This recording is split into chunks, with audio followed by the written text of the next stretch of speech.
des groupes populaires, dans des groupes communautaires, dans des groupes environnementalistes. Et dans le fond, notre objectif, c'est évidemment de dénoncer les politiques d'austérité, mais c'est aussi de mettre de l'avant le rassemblement des forces, des différentes forces qui résistent et qui luttent contre les mesures d'austérité. On veut mettre de l'avant l'importance de la coordination et de l'unification des luttes qui sont menées sur divers fronts. Il y en a qui luttent sur des enjeux qui relèvent du gouvernement provincial à Québec. Il y en a qui luttent sur des enjeux qui relèvent du gouvernement fédéral à Ottawa. On lutte sur différents fronts, question du travail, l'environnement, droits des femmes, l'accès à l'éducation, l'accès à la santé. Toutes ces luttes-là demeurent généralement dispersées. Il y a un enjeu d'unification, de coordination, de solidarité, et c'est le but de notre comité de développer ce type d'intervention-là.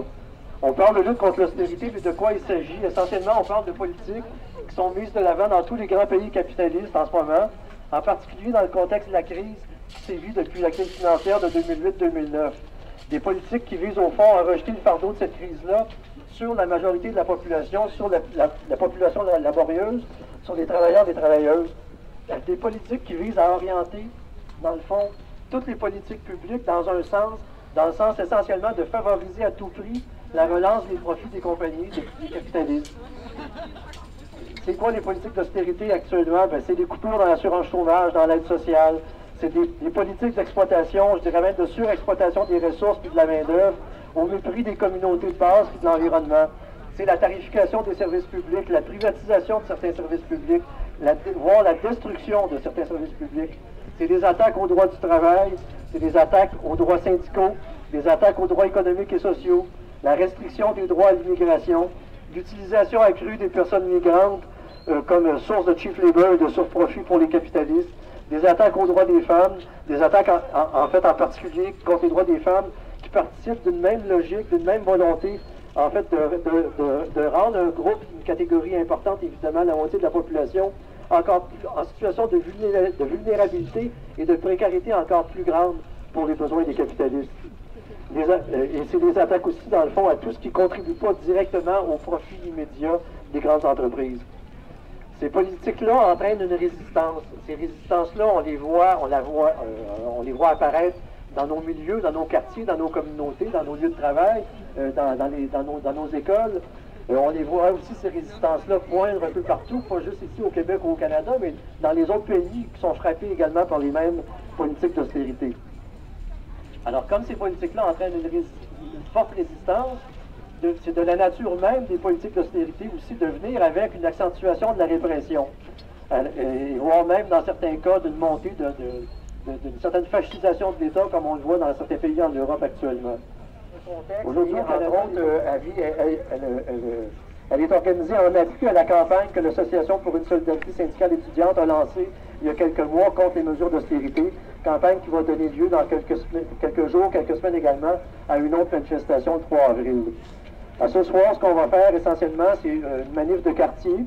On va prendre la rue, on voulait faire revivre dans une certaine mesure le mouvement des casseroles. Je ne sais pas s'il y en a parmi vous qui en ont apporté. Excellente idée. C'est important de le faire revivre parce que ce mouvement-là, on se souvient tous de l'image et toutes de l'image de Pauline Marois qui marchait avec Bonjour camarades. Ça fait 18 mois que le PQ est au pouvoir. En 18 mois, 2 budgets du Parti québécois, 2 budgets où l'idéologie principale au niveau politique et économique, c'est l'austérité qui est mise de l'avant. Pourtant, on parle d'austérité, mais ce qu'ils vont nous dire, c'est que non, c'est de la prospérité. C'est plutôt, on devrait appeler ça le déficit zéro, puis on va nous parler de responsabilité du côté du gouvernement.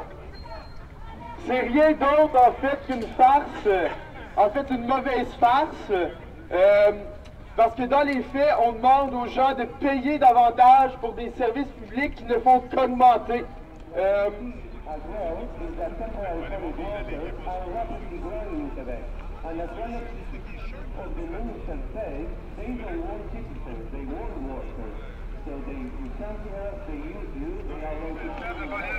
Service de police de Montréal.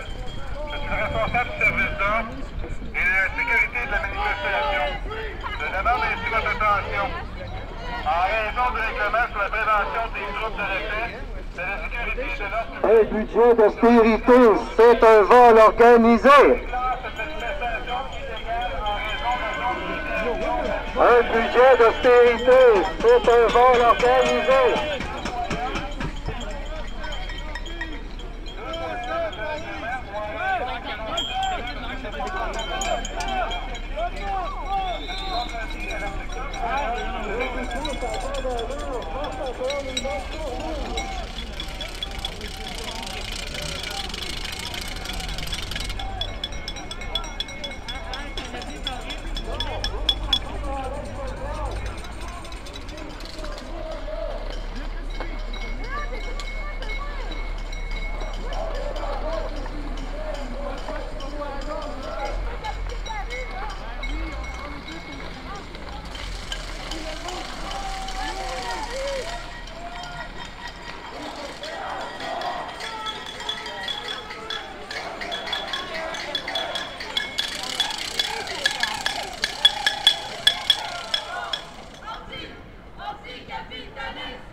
Avortement libre et gratuit, c'est au fond de décider.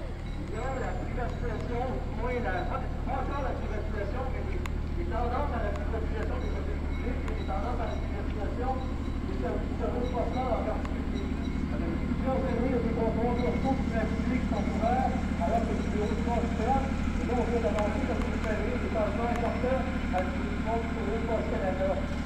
Alors, on va s'arrêter ici, le contrôle postal, dans le service sympathisant, et demander aux camarades Alain, syndicat des travailleurs et travailleuses des postes, de venir ici nous donner quelques mots pour vous expliquer les enjeux de cette lutte-là que le syndicat est en train de suivre présentement pour défendre le public, défendre la qualité. Nous autres, à Poste Canada, en 2011, on a eu une loi spéciale. En fait, on a fait une grève tournante parce que les conditions de travail étaient en fait à revoir.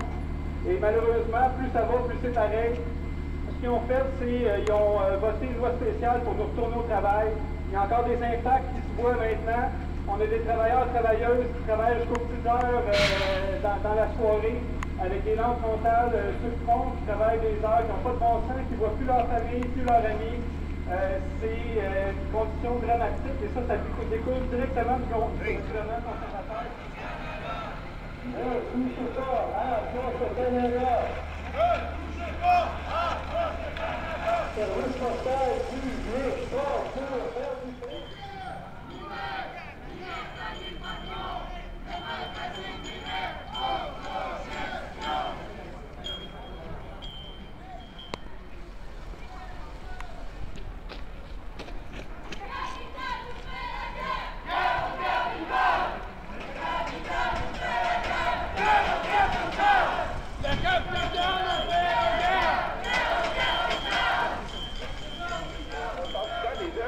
Comme nous, tous et tous ici, ne profitons pas d'austérité. En fait, on en subit les conséquences de plein fouet. Là, on se disait, ben, on peut parler des gens qui, eux, en profitent. On avait un exemple ici, juste là, McDonald's, la banque. Parce que l'austérité, on peut avoir la réforme de deux classes. C'est ça d'appeler un chat. Ces gens-là profitent à chaque fois qu'il y a des mesures d'austérité. Ça fait pression à la baisse sur les salaires des travailleurs et des travailleuses. Qui en profite? Ces gens-là. Toujours. Alors, nous, ce qu'on est dit de dire, en fait, pourquoi on est là dans la vie, c'est qu'on subit de plein fouet ces mesures d'austérité-là, que ce soit les postes, que ce soit le chômage, que ce soit la taxe sur les hausses de frais scolarité, puis on va se battre. Et il est temps de se battre, et aujourd'hui c'est un point de départ. Pour lutter, il est temps de faire maintenant tout le monde ensemble, c'est de s'unir l'ensemble des luttes ensemble et de dire à ce gouvernement-là, que ce soit Harper, Marois, Couillard, toute la gang, c'est plus Le pouvoir, il n'est plus entre vos mains, puis il ne sera plus entre vos mains, il va être entre nos mains, puis on va gérer la société comme on le veut. C'est fait pour se torcher. Le PQ. C'est fait pour se torcher. Le PQ. C'est fait pour se torcher. Bonjour. Alors, je suis petit chômage de l'Est de Montréal, comme Jacques qui est membre du mouvement autonome et solidaire des sans-emploi. Le nom de ce regroupement est pratiquement un autre programme en soi, mouvement, non parti, un mouvement autonome, pas de parti politique, autonome des grands syndicats, solidaire avec toutes les exploités. Les sans-emploi, on n'a pas voulu catégoriser juste avec les chômeurs, parce que les sans-emploi, c'est aussi les gens d'aide sociale, c'est aussi les gens qui n'ont pas de revenus du tout, qui sont à la rue. Alors, le MARC, c'est un petit regroupement, néanmoins, a commencé la lutte pour l'assurance chômage il y a pratiquement un an. On était 50 000 dans la rue le 27 avril l'an dernier. 20 ans avant, en 1993, pour une manifestation sur l'assurance chômage, on était 50 000 aussi. Mais il faut que ces choses-là suivent d'actions plus radicales, sinon il n'y aura rien. La logique est assez simple, c'est une logique d'exploitation. C'est pas des mesures fiscales qui vont changer quelque chose. C'est pas de rapatrier le régime d'assurance chômage au Québec pour en faire un petit régime québécois. Ça ne changera rien. Ces décisions-là sont prises par le FMI, la Banque mondiale. C'est un système, comme l'ont dit les camarades du syndicat industriel des travailleurs et des travailleuses. Ce système-là, il y a un nom, c'est le capitalisme.